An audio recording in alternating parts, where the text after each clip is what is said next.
How do I put this? Oh, okay. Welcome to the guided tour of the C4 Corvette. Why, this car has 27 years. Yeah, you know what I mean.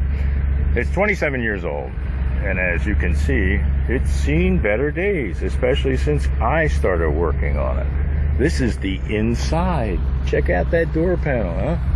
What about under the glove compartment? There's a few wires loose there. And this is where the radio and the climate controls used to be. What else can I show you? There's a hole in the dash. Oh, look, white. Door panel black, white, black. Yes, I don't know where you get a white Corvette interior, but as you can see, that's what they used, and they repainted it, and the paint is peeling off. Watch, look, I can take big things of it off with my fingernail. Wow, that's, you know what I mean? You don't get that with every car. Let's see, what else do we get to see? Oh, my mask. There you go. Yeah, there you go. That's a handy utilities these days. Oh, sunglasses. Oh, milk. I went to the grocery store for milk.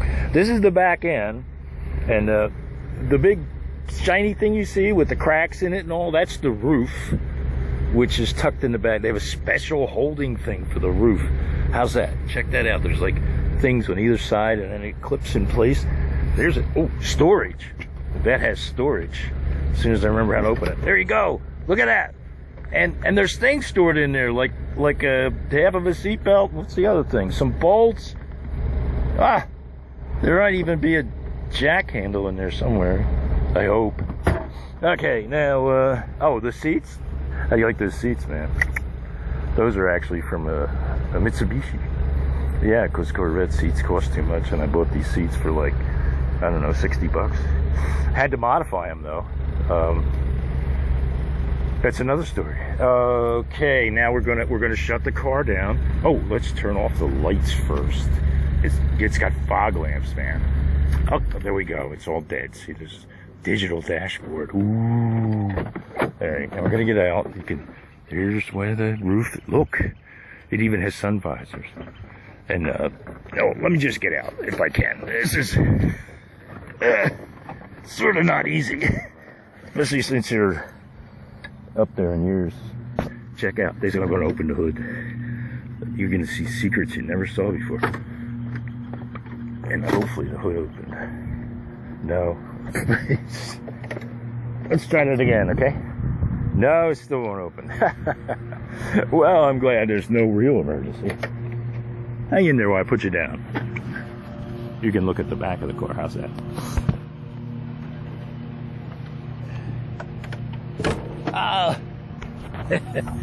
Whoa! It weighs a bit. Oh, look at that.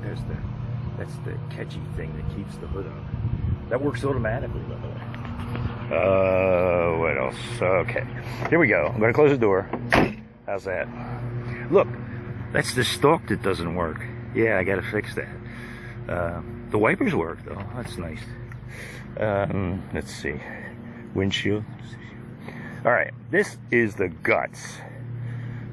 This is where this is the business end of a Corvette. Now, in late 70s, maybe early 80s, they retired the C3 Corvette. This is a fourth generation Corvette, a C4, and they retired the C3 because the platform it sat on had been designed in 1963. And when they made the C3, they basically took the C2, second generation Corvette, and put a new body on it. One that looks like the Mako Shark concept car. And the guts were still those from the 63 Corvette. And so in the late 70s, early 80s, Chevy decided that they were going to come out with a new Corvette, world-class Corvette, that would challenge Porsches and all those cars back then. Apparently because people raced these on tracks. And this is the end result. This is a totally re-engineered car. It's the first of the modern Corvettes. And it's got some features that set it aside from its predecessors. we're talking like 1953, they came out with this thing, and it had a fiberglass body, but other than that, it had a blue flame 6-cylinder with 3 1-barrels on it or something. Didn't sell too well. Didn't sell well until 1955 when they stuck a V8 inside. Then all of a sudden, interesting car we got here. Okay, so this is the C4. Back to the C4. As you can see, the engine compartment is somewhat cramped, and that's because this car sits so low. There's nowhere else to put all this stuff. You know what I mean? It's like you can't go up. I think the roof of this car sits about the same height as the hood of most automobiles. What can I show you? Oh, Corvette, look at that. I don't get cool valve covers, but I do get cool fuel rail covers, which are plastic, and I don't know, I think I'd rather have the valve covers, but there's these nasty bolts in the way, you see? You can't do that. Okay, oh, this is cool, I like this.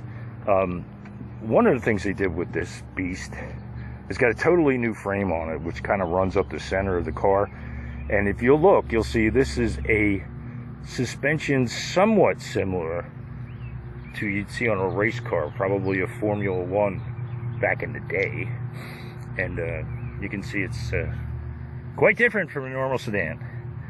And there's disc brakes on all 4 wheels, which helps this sucker stop, because the top speed of a C4 is allegedly 157 miles an hour.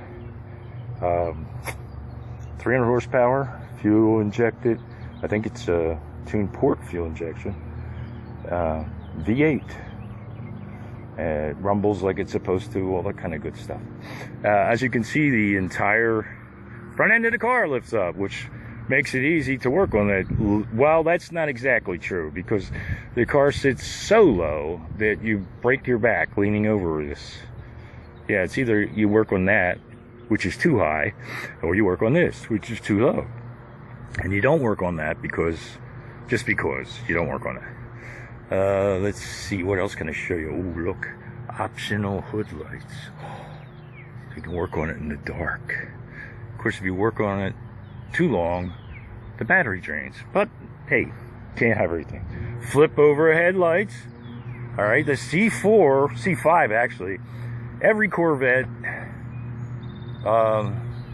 second generation up, from 1963 to 1990 something with the C5, all have the hideaway headlights, which is a hallmark of Corvettes. Of course, Chevy decided to change that, and now you can see the headlights, and it's, I don't know, I can understand why you wouldn't do this anymore, because it looks kind of like a frog at night. You put the you know what I mean? You pop the headlights up, you know, kind of kills some of the streamlining effects. Oh, look, check out our half hood ornament. That's cool. That makes my Corvette unique, because most of them have a whole you know, the whole thing is there. Front end. Ooh, look at it. Those are fog lamps. See that fog lamp? Check that out, man.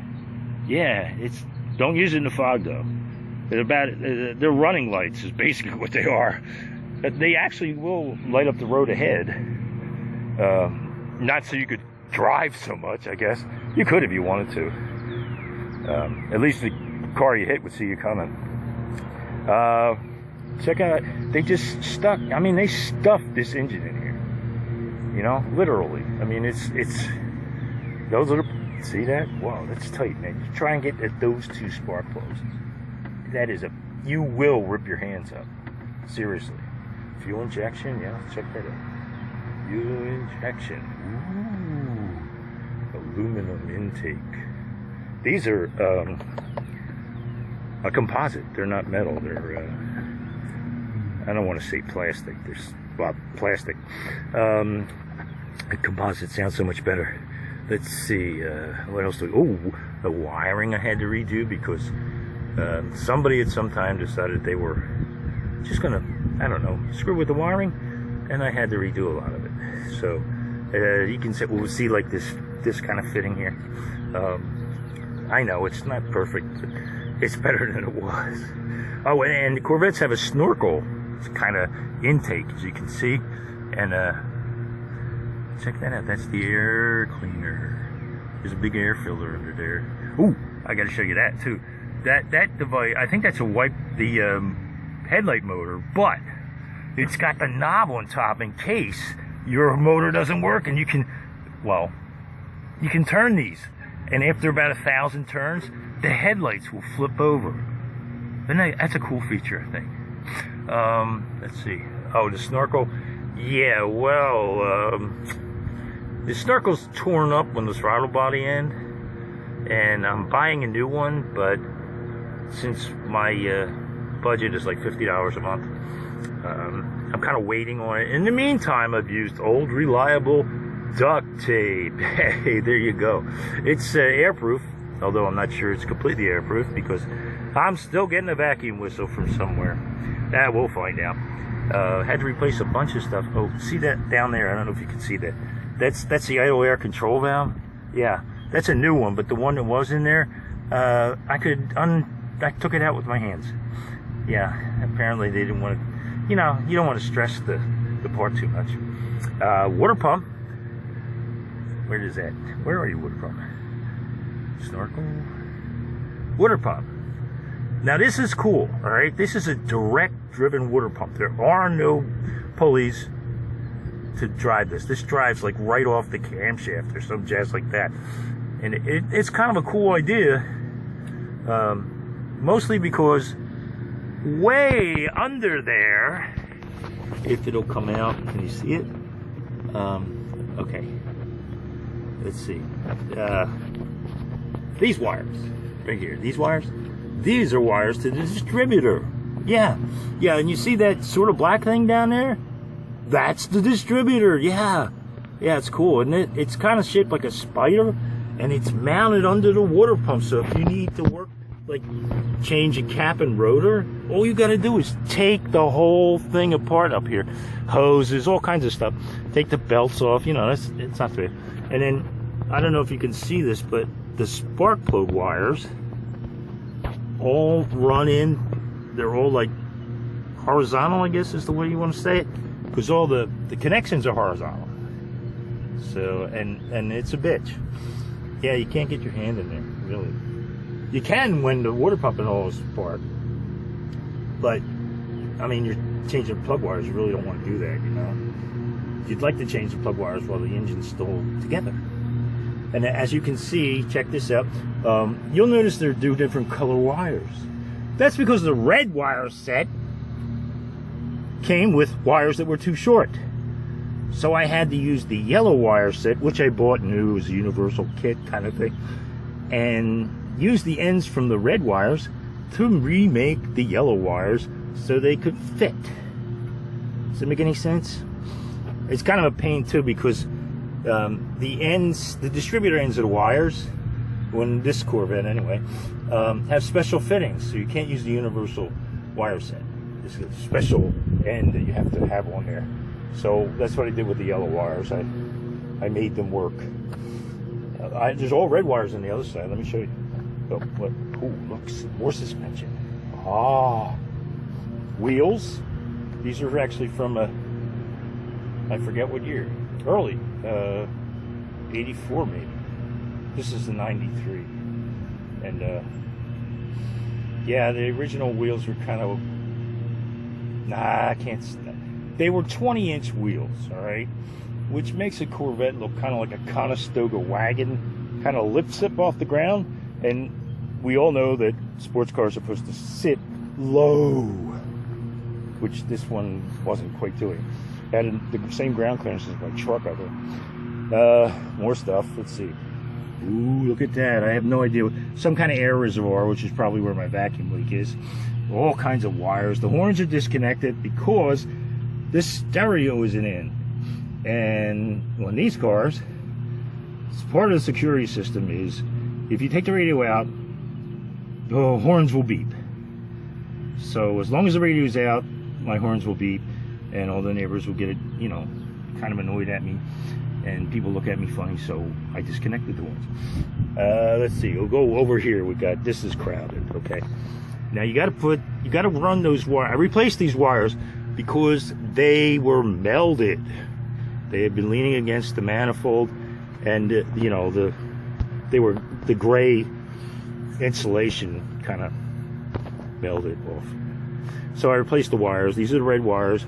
This side is set fit. So just remember that if you replace the wires on your C4 Corvette. This beast here is called ASR. That's an ASR unit.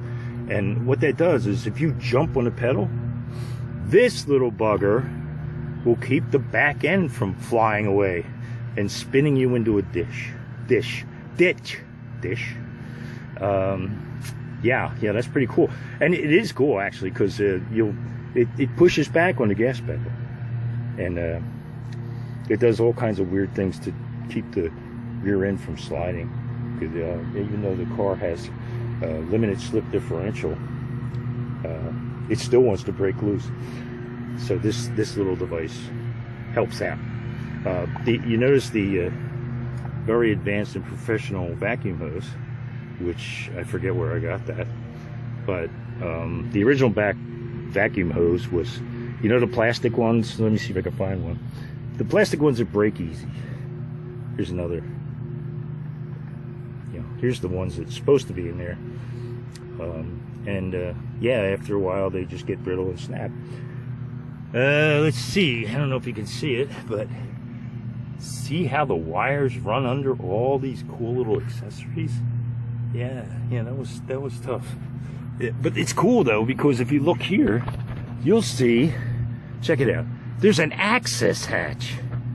Yeah, there's like, so you take this off, right, and you can almost reach those wires, as long as they're front end of the engine, so, you know, off and the water pump and stuff, and then, you know, you can actually get to the distributor.